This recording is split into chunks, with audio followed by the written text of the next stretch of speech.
Paraan ng pagsaing ng kanin. Mga kailangan, bigas, tubig at kaldero. Paraan, una sukatin ang bigas.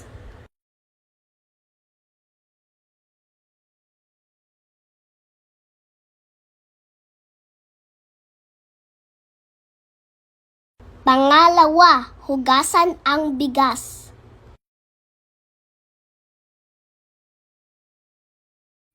Pangatlo, lagyan ng tubig, haluin at itapon ang maruming tubig. Pang-apat, lagyan ng tamang dami ng tubig. Panglima, ilagay sa kalan. Tamtamang lakas ng apoy hanggang kumulo.